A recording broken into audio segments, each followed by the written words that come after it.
نحمده ونصلي على رسوله الكريم اما بعد فاعوذ بالله من الشیطان الرجیم بسم اللہ الرحمن الرحیم السلام علیکم ورحمۃ اللہ وبرکاتہ۔ ناظرین، جو انسان تہجد کے لیے نہیں اٹھ سکتا وہ یہ ایک لفظ پڑھ لے، اسے انشاءاللہ تہجد کے برابر ثواب ملے گا۔ ابھی ایک بار پڑھ لیں۔ محترم ناظرین، تہجد کی نماز بڑی برکتوں والی اور رحمتوں والی نماز ہے۔ جو بندہ اس نماز کو پڑھتا ہے اللہ اس کے چہرے پر نور عطا فرماتا ہے اور اس کی دعائیں قبول فرماتا ہے اور اسے اپنے خاص بندوں میں شامل فرما لیتا ہے۔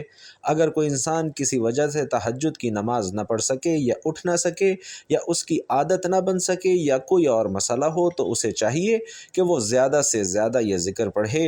ناظرین، نماز تہجد ایک ایسی عبادت ہے جو رات کے آخری حصے میں پڑھی جاتی ہے، جس کی کم سے کم تعداد 2 رکعت ہے، جس کے پڑھنے کے لیے رسول اکرم صلی اللہ علیہ وسلم نے خاص ترغیب دی ہے اور اللہ تعالیٰ نے تہجد پڑھنے والوں کی تعریف کی ہے اور ان کے لیے بڑے اجر و عظیم کا وعدہ فرمایا ہے، اور یہ فرض نمازوں کے بعد سب سے افضل نماز ہے۔ چونکہ ایسے وقت میں تمام افراد سوئے ہوئے ہوتے ہیں اور صرف اللہ کا نیک بندہ ہی اپنے نرم و نازک بستر کو چھوڑ کر رضائے الہی کی خاطر اٹھتا ہے اور اپنے آپ کو عبادت الہی میں محو کر لیتا ہے، اس لیے ایسے وقت میں جو بھی دعا کی جاتی ہے وہ ضرور قبول ہوتی ہے۔ اللہ تعالی ہم سب کو تہجد کی نماز پڑھنے کی توفیق عطا فرمائے، آمین۔ ناظرین کرام، نماز تہجد کی کافی فضیلت ہے۔ نماز تہجد دل اور نفس کی پاکیزگی کا سبب ہے۔ نماز تہجد رات کے آخری حصے میں پڑھنا افضل ہے۔ اللہ تعالیٰ رات کے آخری حصے میں کی گئی دعائیں ضرور قبول فرماتا ہے۔ رسول علیہ الصلاۃ والسلام کا فرمان ہے کہ رات میں ایک گھڑی ایسی ہے کہ جس مسلمان آدمی کو وہ میسر آ جائے اور وہ اس میں دنیا اور آخرت کی کسی بھلائی کا سوال کر لے تو اللہ اسے وہ ضرور عطا فرماتا ہے، اور یہ گھڑی ہر رات میں ہوتی ہے۔ حضرت محمد صلی اللہ علیہ وسلم نے اس نماز کی بڑی فضیلت بیان کی ہے۔ آپ صلی اللہ علیہ وسلم ازواج مطہرات کو اور حضرت علی اور حضرت فاطمہ کو بھی ان کے گھروں میں جا کر تہجد کے لیے بیدار فرماتے تھے۔ صحابہ کرام بھی اس نماز کو بڑی پابندی سے پڑھتے تھے۔ آپ نے مسجد نبوی میں اس کے لیے ایک جگہ مخصوص کر رکھی تھی۔ رمضان شریف میں ایک دفعہ آپ نے صحابہ کو تہجد کی نماز جماعت سے بھی پڑھائی، دوسری شب بھی اور زیادہ آدمی جمع ہو گئے، اور تیسری شب اس سے بھی زیادہ آدمی، تو پھر آپ صلی اللہ علیہ وسلم تشریف نہ لائے کہ کہیں لوگ اس نماز کو بھی فرض نہ سمجھنے لگیں، حالانکہ تہجد کی نماز فقط سنت ہے۔ یہ نماز آپ گھر اور مسجد دونوں جگہ پڑھ سکتے ہیں۔ رسول صلی اللہ علیہ وسلم نے تہجد کی نماز میں 2 رکعت بھی پڑھی، 4 بھی، 8 بھی اور 12 رکعتیں بھی۔ ناظرین، تہجد بہت افضل اور اعلیٰ نماز ہے۔ نماز پنجگانہ کے بعد یہ نماز بہت اعلیٰ ہے، اور یہ حقیقت ہے کہ رات کو آرام کی نیند چھوڑ کر بستروں سے الگ ہونا انسانی طبیعت پر کافی گراں گزرتا ہے، اسی لیے اللہ نے فرض نمازوں کے بعد رات کی پچھلی گھڑی میں عبادت کرنے والوں کو افضل قرار دیا ہے۔ آئیے قرآن و حدیث کی روشنی میں اس کی فضیلت کو جانتے ہیں۔ تہجد صلاۃ اللیل کی ایک قسم ہے، فرق صرف اتنا ہے کہ اس کے لیے سونا شرط ہے۔ چنانچہ اللہ پاک نے قرآن مجید میں اپنے بندوں کے اوصاف بیان کرتے ہوئے فرمایا، اور وہ جو رات کاٹتے ہیں اپنے رب کے لیے سجدے اور قیام میں۔ ایک اور جگہ پر فرمایا کہ ان کی کروٹیں جدا ہوتی ہیں خوابگاہوں سے، اور اپنے رب کو پکارتے ہیں، ڈرتے اور امید کرتے ہیں۔ حضرت سیدنا عبداللہ بن مسعود رضی اللہ تعالی عنہ سے روایت ہے کہ حضور سرور کائنات صلی اللہ علیہ وسلم نے فرمایا کہ ہمارا رب 2 شخصوں سے بہت خوش ہوتا ہے۔ ایک وہ شخص جو اپنے بستر، اپنے لحاف، اپنے پیاروں، اپنے گھر والوں کے درمیان سے کود کر نماز کے لیے کھڑا ہو۔ رب تبارک و تعالی فرماتا ہے کہ اے میرے فرشتوں، میرے اس بندے کو دیکھو کہ اپنے بستر اور لحاف سے اپنے پیاروں اور گھر والوں کے درمیان سے نماز کے لیے اٹھ کھڑا ہوا ہے، میرے ثواب کی رغبت کرتے اور میرے عذاب کا خوف کرتے۔ اور ایک وہ شخص ہے جو اللہ کی راہ میں جہاد کرے تو اپنے ساتھیوں کے ساتھ بھاگ جائے، پھر غور کرے کہ اس پر بھاگنے میں کیا عذاب ہیں اور لوٹنے میں کیا ثواب ہیں، تو لوٹ پڑے حتیٰ کہ اس کا خون بہا دیا جائے۔ تو رب تعالیٰ فرشتوں سے فرماتا ہے کہ میرے بندے کو دیکھو، میرے ثواب میں رغبت اور میرے عذاب سے خوف کرتے ہوئے پلٹ پڑا حتیٰ کہ اس کا خون بہا دیا گیا۔ ناظرین، تہجد کے متعلق فرامین مصطفیٰ صلی اللہ علیہ وسلم، حضرت سیدنا ابو مالک اشعری رضی اللہ تعالی عنہ سے روایت ہے کہ رحمت والے نبی صلی اللہ علیہ وسلم نے فرمایا، بے شک جنت میں کچھ ایسے محلات ہیں جن میں آر پار نظر آتا ہے، اللہ پاک نے وہ محلات ان لوگوں کے لیے تیار کر رکھے ہیں جو محتاجوں کو کھانا کھلاتے ہیں، سلام کو عام کرتے ہیں، اور رات کو جب لوگ سو رہے ہوں تو نماز پڑھتے ہیں۔ جو شخص رات میں بیدار ہو اور اپنے اہل کو جگائے پھر دونوں دو دو رکعت پڑھیں تو کثرت سے یاد کرنے والوں میں لکھے جائیں گے۔ اور فرمایا، میری امت کے بہترین لوگ حامل قرآن اور رات کو جاگ کر اللہ کی عبادت کرنے والے ہیں۔ رسول صلی اللہ علیہ وسلم نے ایک مرتبہ صحابہ کرام میں سے کسی کو ارشاد فرمایا، یعنی رات کو زیادہ نہ سویا کرو، کیونکہ رات کو بہت سونے والا بروز قیامت نیکیوں کے سلسلے میں فقیر ہوگا۔ ناظرین کرام، حضرت سیدنا امام جنید بغدادی رحمۃ اللہ علیہ کو بعد وصال کسی نے خواب میں دیکھا تو پوچھا، اے ابو القاسم، وفات کے بعد آپ کے ساتھ کیا معاملہ ہوا؟ فرمایا، علمی ابحاث اور علمی نکات کی باریکیاں کام نہ آئیں، مگر رات کی تنہائی میں ادا کی جانے والی نماز تہجد نے خوب فائدہ پہنچایا۔ حضرت سیدنا حسن بصری رحمۃ اللہ علیہ سے پوچھا گیا کہ تہجد گزار لوگوں کے چہرے دیگر لوگوں سے زیادہ خوبصورت کیوں ہوتے ہیں؟ تو آپ نے فرمایا کہ وہ اللہ کے لیے تنہائی اختیار کرتے ہیں تو اللہ انہیں اپنے نور کا لباس پہنا دیتا ہے۔ امام جلال الدین سیوطی رحمۃ اللہ علیہ تہجد باقاعدگی سے ادا فرمایا کرتے تھے، اور اگر کبھی رہ جاتی تو اتنا پریشان ہوتے کہ بیمار پڑ جاتے۔ ناظرین، حضرت سیدنا عبداللہ بن مسعود رضی اللہ تعالی عنہ کی بارگاہ میں عرض کی گئی کہ ہم رات کو نماز کے لیے قیام نہیں کر پاتے۔ ارشاد فرمایا، تمہارے گناہوں نے تمہیں اپاہج بنا دیا ہے۔ اللہ اکبر۔ ناظرین، سیدنا حسن بصری رضی اللہ تعالی عنہ سے عرض کی گئی کہ ہم سے رات کو قیام نہیں ہو پاتا، تو انہوں نے فرمایا کہ گناہوں نے تمہارے پاؤں میں بیڑیاں ڈال دی ہیں۔ بھائیوں اور بہنوں، تہجد کی نماز ایک بہت ہی قیمتی اور افضل نماز ہے، بلکہ فرائض کے بعد اس سے زیادہ بہتر کوئی نماز نہیں۔ اس لیے رات کے اندھیرے میں جب لوگ سو رہے ہوتے ہیں اور غفلت کا ماحول ہوتا ہے اور نفس بھی کسی طرح بستر چھوڑنے پر راضی نہیں ہوتا، تو ایسے میں جب بھی کوئی شخص اپنی نیند اور آرام و راحت کو چھوڑ کر اللہ کے حضور کھڑا ہوتا ہے تو یہ بندے کی جانب سے بہت بڑی قربانی ہوتی ہے، اور جب قربانی بڑی ہوتی ہے تو رب کی مہربانی بھی بڑی ہوتی ہے۔ اسی لیے احادیث طیبہ کے مطابق یہ نماز بندے کے لیے اللہ پاک کے سب سے زیادہ قرب کا باعث بنتی ہے۔ اللہ پاک سے دعا ہے کہ ہم سب کو نماز تہجد کی پابندی نصیب فرمائے، آمین۔ ناظرین، فرائض کے بعد سب سے زیادہ فضیلت والی نماز تہجد ہی ہے۔ رات کو اٹھ کر اللہ کی بارگاہ میں حاضری دینا ایک ایسا عمل ہے جس کی وجہ سے انسان دنیا میں بڑے بڑے مرتبے حاصل کر لیتا ہے۔ رات کی تنہائی میں بندہ راحت اور آرام کو چھوڑ کر سردی اور گرمی کی شدت برداشت کر کے وضو کر کے جب بندہ اللہ کی بارگاہ اقدس میں حاضر ہو جاتا ہے تو وہ اللہ کا قرب تلاش کرتا ہے اور اللہ کی رحمت جوش میں آ جاتی ہے، اور وہ اپنے بندوں کو اپنے قرب اور لطف سے مالا مال فرما دیتا ہے۔ نماز تہجد پڑھنے سے دل کو سکون آتا ہے، دعائیں قبول ہوتی ہیں اور چہرہ منور ہو جاتا ہے۔ حضرت حسن بصری رحمۃ اللہ علیہ سے پوچھا گیا کہ تہجد پڑھنے والوں کا چہرہ اتنا حسین کیسے ہوتا ہے؟ تو آپ نے فرمایا کہ جب وہ اپنے رب کے ساتھ خلوت اختیار کرتے ہیں تو اللہ ان پر اپنے نور کا لباس چڑھا دیتا ہے۔ رات کو اٹھ کر اللہ کی بارگاہ میں حاضری دینا اللہ کے خاص بندوں کا عمل ہے۔ پیارے آقا صلی اللہ علیہ وسلم نے فرمایا کہ قیامت کے دن شب بیداری کرنے والوں کی سواریاں براق ہوں گی اور ان کی رنگت یاقوت سرخ کی مانند ہوگی۔ اہل محشر پوچھیں گے، باری تعالیٰ یہ کون لوگ ہیں؟ تو حکم ہوگا، یہ وہی لوگ ہیں جو راتوں کو نیند چھوڑ کر میری عبادت میں مصروف رہتے تھے جب تم لوگ سوتے تھے۔ یہ میرے محبوب ہیں، یہ میرے محبوب ہیں۔ حضرت ابو امامہ رضی اللہ تعالی عنہ سے روایت ہے کہ رحمت عالم صلی اللہ علیہ وسلم نے ارشاد فرمایا، تم ضرور قیام لیل کیا کرو، یعنی نماز تہجد پڑھا کرو، کیونکہ وہ تم سے پہلے صالحین کا شیوا، شعار اور طریقہ رہا ہے، اور قرب الہی کا تمہارے لیے خاص وسیلہ ہے، اور وہ برائیوں کو مٹانے والی اور گناہوں سے محفوظ رکھنے والی چیز ہے۔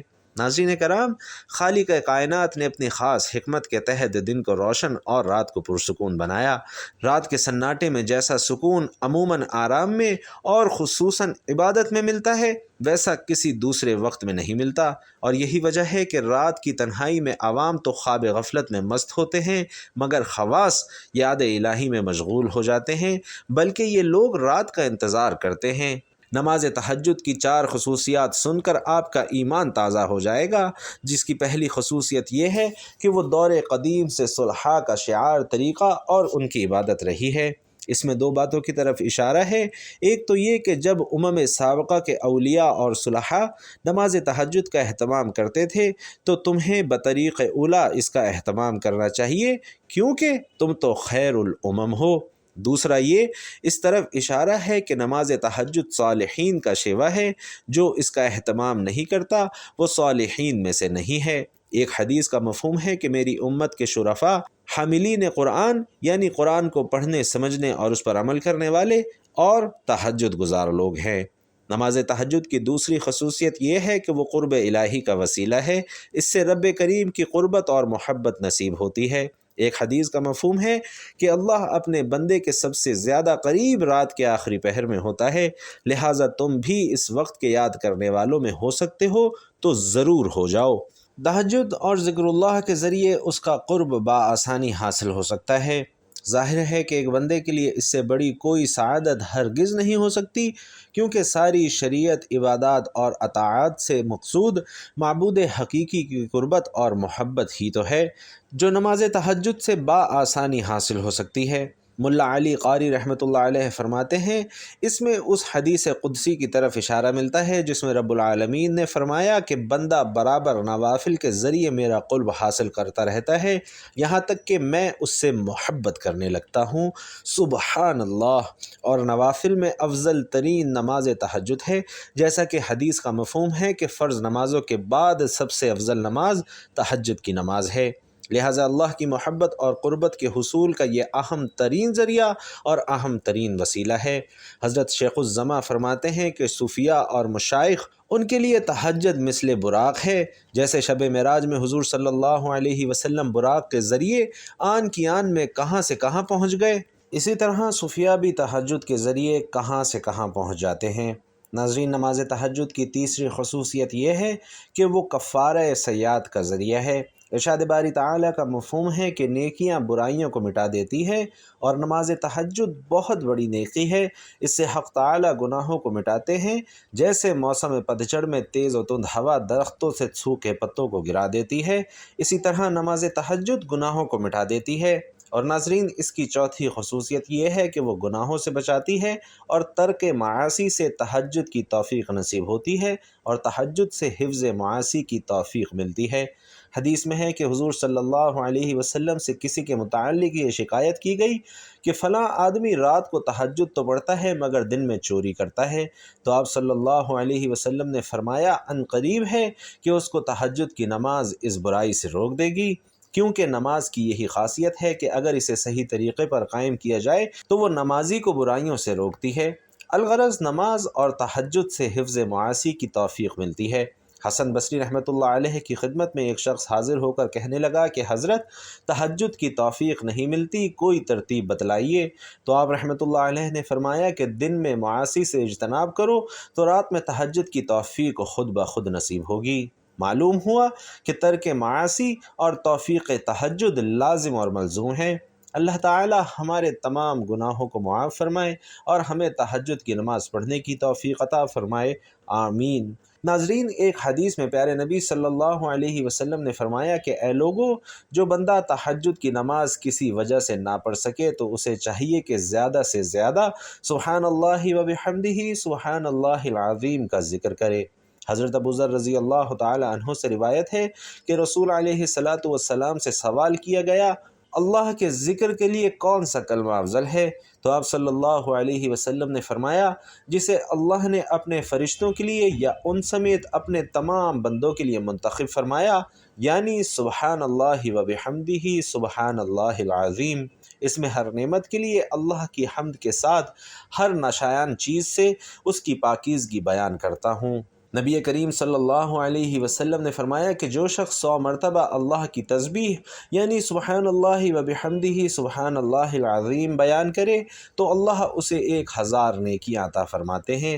نیز صحیح مسلم کی دوسری روایت میں سبحان اللہ کے ساتھ و بحمدہ پڑھنے کا اضافہ ہے، اور اس کی فضیلت یہ ارشاد فرمائی کہ جو شخص روزانہ 100 مرتبہ یہ تسبیح پڑھتا ہے اس کے گناہ معاف کر دیے جاتے ہیں، اگرچہ وہ سمندر کی جھاگ کے برابر ہوں۔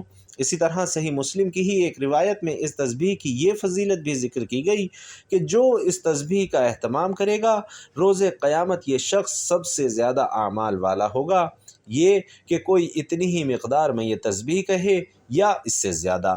ناظرین، اللہ کے نبی صلی اللہ علیہ وسلم بتا رہے ہیں کہ جس نے دن میں 100 بار سبحان اللہ و بحمدہ سبحان اللہ العظیم کہا اس کے گناہ بخش دیے جاتے ہیں اور گناہ مٹا دیے جاتے ہیں، چاہے وہ سمندر میں موجود اور لہروں کے وقت ظاہر ہونے والے سفید جھاگ کے برابر ہی کیوں نہ ہو۔ یہ اجر و ثواب میں دن میں لگاتار یہ دعا پڑھنے والے اور وقفے وقفے سے پڑھنے والے دونوں کو حاصل ہوگا۔ تسبیح کا مطلب ہے اللہ کو تمام نقائص سے پاک ماننا، اور حمد کا مطلب ہے کہ اسے ہر اعتبار سے کامل ماننا اور ساتھ میں اس سے محبت رکھنا اور اس کی تعظیم رکھنا۔ اس حدیث میں گناہوں کی معافی سے مراد صغیرہ گناہوں کی معافی ہے، کیونکہ کبیرہ گناہوں کے لیے توبہ ضروری ہے۔ رسول صلی اللہ علیہ وسلم نے ایک دن صحابہ کرام سے فرمایا کہ سبحان اللہ و بحمدہ سبحان اللہ العظیم 100 مرتبہ پڑھو، کیونکہ جس نے اسے 1 مرتبہ پڑھا اس کے لیے 10 نیکیاں لکھی جائیں گی، جس نے اسے 10 مرتبہ پڑھا اس کے لیے 100 نیکیاں لکھی جائیں گی، اور جس نے اسے 100 مرتبہ پڑھا اس کے لیے 1000 نیکیاں لکھی جائیں گی، اور جو زیادہ پڑھے گا تو اللہ رب العزت بھی اسے زیادہ عطا کریں گے، اور جو اللہ رب العزت سے بخشش طلب کرے گا تو اللہ رب العزت اسے بخش دیں گے۔ ناظرین، اس کو پڑھنے کی وجہ سے اللہ رب العالمین اسے تہجد پڑھنے کے برابر ثواب عطا فرمائیں گے، تو زیادہ سے زیادہ اس کو آپ دن اور رات میں پڑھتے رہیں، اس کی وجہ سے آپ کو تہجد پڑھنے والوں کے برابر اجر ملتا رہے گا۔ ویسے تو کوشش کرنی چاہیے کہ تہجد کی نماز لازمی پڑھیں، لیکن اگر کسی وجہ سے نہ پڑھ سکیں تو ذکر کو ضرور اپنی زبان پر سجائے رکھیں، کیونکہ اس کی برکت سے آپ کو دنیا اور آخرت کی بہت ساری نعمتیں بھی ملیں گی اور آپ کا رب بھی آپ سے راضی ہو جائے گا انشاءاللہ۔ تو آپ اس عمل کو لازمی کریں تاکہ آپ کے لیے آسانیاں پیدا ہوں اور نعمتوں کی فراوانی ہو۔ وہ ہستی جسے کسی آنکھ نے نہیں دیکھا، جسے کوئی گمان چھو نہ سکا، تعریف کرنے والے اس کی تعریف سے عاجز رہے، نہ حادثات اسے بدل سکے، نہ زمانے کی بے ثباتی کا اسے کوئی خوف ہے، پہاڑوں کے وزن اور سمندر کی پیمائش کا علم اس کے پاس ہے، بارش کے قطروں اور درختوں کے پتوں کے عدد سے وہ باخبر ہے، کسی پر رات کی ظلمت اور دن کی روشنی ہے، سب جانتا ہے، اس پر آسمان کی بلندی، زمین کی پستی، زمین کی گہرائی، سمندر کی گہرائی اور پہاڑ کی چوٹی پر کوئی چیز پوشیدہ نہیں ہے، وہ ہر چیز کو اس کی تمام تر تفاصیل کے ساتھ جانتا ہے، آپ آہستہ بولیں یا زور سے، وہ آپ کے اندر چھپے تمام بھیدوں سے باخبر ہے، وہ تمہارے سانس کو نکلتے اور اترتے ہوئے دیکھتا ہے، رگوں میں چلنے والے خون کی آواز کو سنتا ہے، پتے کے ٹوٹنے اور زمین پر اس کے گرتے وقت کی آواز کو سنتا ہے، زمین کے اندر اس کے نیچے چلنے والے کیڑوں کی آوازوں کو سنتا ہے، سمندر کی تہ میں چلنے والی مچھلی کی آواز کو سنتا ہے، بحر و بر میں جو کچھ ہے سب اس کے علم میں ہے، وہ اس کائنات کا بادشاہ ہے، رب ہے۔ مسند احمد میں حضرت عبداللہ بن عمر کی روایت میں اس واقعے کا بیان ہے کہ جب رسول کریم صلی اللہ علیہ وسلم اللہ کی عظمت کو بیان فرما رہے تھے، اس وقت آپ کی یہ کیفیت تھی کہ آپ کا جسم مبارک ہل رہا تھا اور دیکھنے والوں کو یوں محسوس ہو رہا تھا کہ آپ زمین پر گر پڑیں گے۔ اللہ پاک ہمیں بھی اسی معرفت اور اسی یقین کے ساتھ اپنی حمد و ثنا بیان کرنے کی توفیق عطا فرمائے، آمین یا رب العالمین۔